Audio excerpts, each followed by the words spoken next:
me a Parsha story.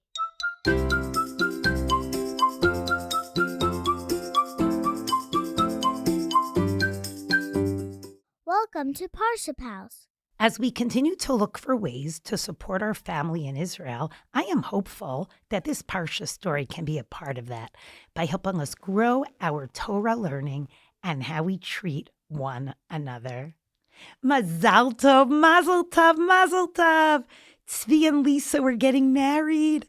The date of the wedding was set. It was going to be on Tu B'Shvat, Sunday, February 5th, at the Terrace Hall in Muncie, New York. Lisa comes from Detroit, Michigan, and her family scheduled their plane tickets for Wednesday evening. They wanted to be well rested and all settled in by the time the wedding starts. They had other relatives from Detroit, Denver, LA, Florida, and of course, lots of family friends from both sides. People had tickets scheduled for Sunday morning.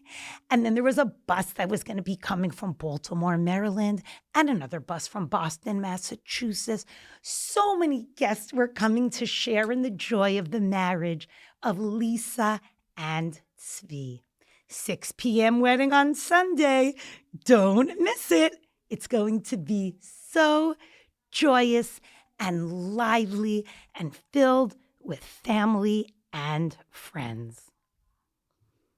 On Shabbat afternoon, the day before the wedding, the sky turned very white and the snow began to fall and fall and fall and fall and fall at an extremely fast rate.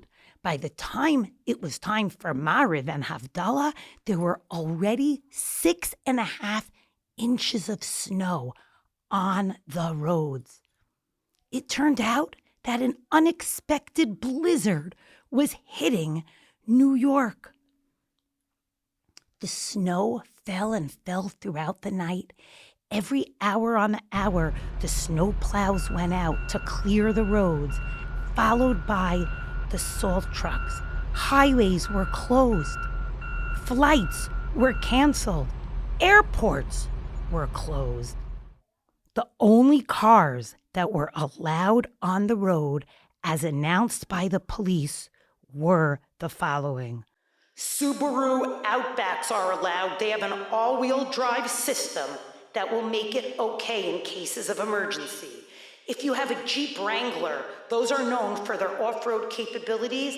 If there's an emergency or a very important reason to drive, you can be on the road with those, and the same for a Toyota Land Cruiser. Otherwise, please, we request that people stay home safe and sound. It was Sunday morning. There was a whopping 3 feet of snow on the ground. The trucks kept coming, and the roads were slippery. The salt was being dropped on the roads, and the snow was now tapering off, but still coming down. Airports remained closed. Highways remained closed. And a few neighbors of the family said, "We're going to get to work. We have some unity work to do and some mitzvah work to do so that Svie and Lisa can have a beautiful, joyous wedding." The neighbors posted in a chat, "Please let friends know if they have vehicles that are safe to drive on the road. We need their help. We're looking to transport a photographer and a florist. We're looking to transport the caterer and help them get to the hall. We need musicians to get to the hall.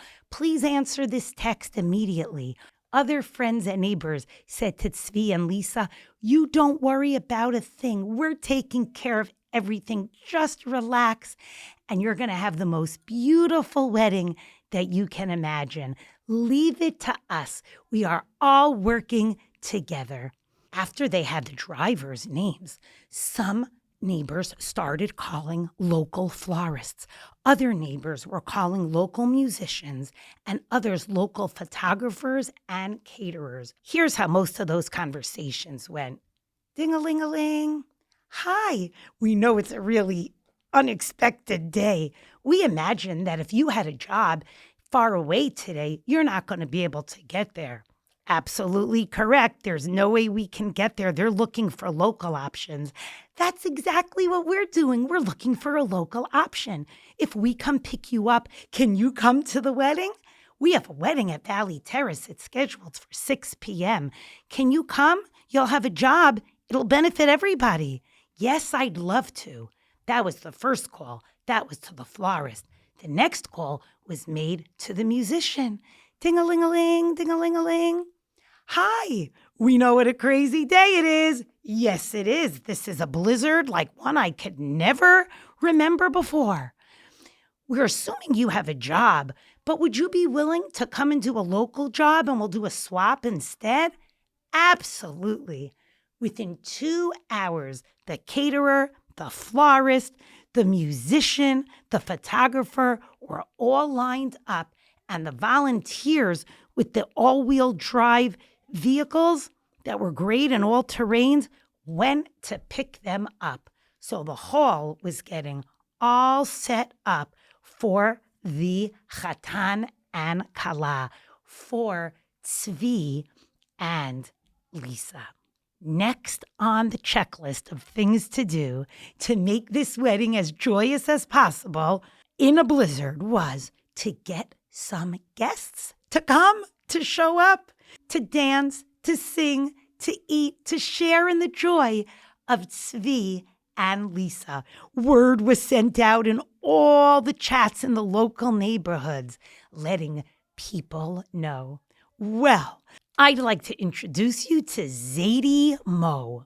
Zadie Moe is 93 years old and loves nothing more than dancing for a bride and groom at their wedding. Zadie Moe was just waking up from his afternoon nap when he heard a ping on his phone. And there was a message, a text message. We're looking for people to dance for a Chatan and Kala, a bride and groom named Svie and Lisa. Please let us know if you can come. Zadie Moe said, I just took such a great nap. I have all my energy. I can do my special dance now for this bride and groom. Zadie Moe jumped out of bed and started practicing his dance, moving his arms and his legs to the beautiful music and his feet and his arms and his smiling face, because he knew how to make brides and grooms so happy. His favorite part was to dance for them during Ketzad Meraktim, a special dancing part of the wedding.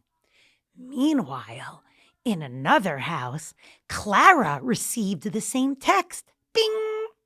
Clara was famous for having the best breakdance moves. She loved to stand right in front of the Kala and do all of her moves, and everybody's eyes would be popping out. Wow, look at those amazing moves, and everybody would clap along and be so happy for the bride as Clara did her moves. Clara said, I'm in.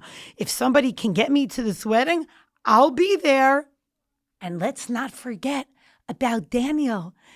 Daniel is 11 years old, and he received a juggling set for Hanukkah and has been practicing ever since. Daniel is up to 6 balls, plus being able to eat an apple at the same time. Mommy, Abba, can I please go to this wedding that you're talking about? I want to bring so much joy to Svie and to Lisa. Of course you can. Of course you can. That will be great. The text was being forwarded from person to person to person, and every person that received the text wanted as best they could to join in this wedding of Svie and Lisa, the blizzard wedding on Tu B'Shvat in the Valley Terrace. There was a whole driving squad that set up maps and routes to pick up various guests from nearby neighborhoods to come to the wedding. A man named Ori was the main coordinator of the drivers. His phone didn't stop pinging all day. Yes, you could pick up these 4 passengers. Their houses are near one another. Yes, you'll take group 3. You take group 4. And he was so skilled at organizing the information and creating routes. Zadie Mo lived on top of a big hill. Zadie Mo said, Ori, we're not sure we're going to be able to get you, but we're going to do our absolute best. Zadie Mo said, I'm wearing my dancing shoes and I've been practicing dancing ever since I woke up from my nap. Please, please, I'm so excited to come. I'll be waiting near my door. I really hope you're able to make it. Oh, what a relief. They were able to get Zadie Mo. He changed into his boots, slowly walking to the car, escorted by the driver. Yes, Zadie Mo is going to be able to do his dance. Clara was picked up by a different driver. Danielle by another. Avi by another. So many guests were on their way to this wedding. 6 o'clock came. Svie and his family were at the hall. Lisa and her family were at the hall. They were finishing taking pictures, and slowly, one by one, people were walking inside the hall. They were walking slowly not to slip, but tens and tens and tens of people were coming. It was 100 people. Another car pulled up, dropped off 4 more people. Another car pulled up, dropped off another 4 people. People were practically dancing as they entered the hall. They were so excited. They didn't know Svie. They did not know Lisa. Most of them didn't even know anybody else at the wedding. But everybody was coming together like one in unity because we are one to dance, to join with Svie and Lisa. The guests enjoyed the food at the smorgasbord, went to the chuppah, and then, after the rest of the pictures were taken, the dancing began in the main ballroom. And this was dancing like you've never seen before, joy like you never felt before. People were holding hands while they were dancing, and a woman would look to her right and say to the woman next to her, "Hi, are you here from the bride's side or the groom's side? The chassan side or the kala side?"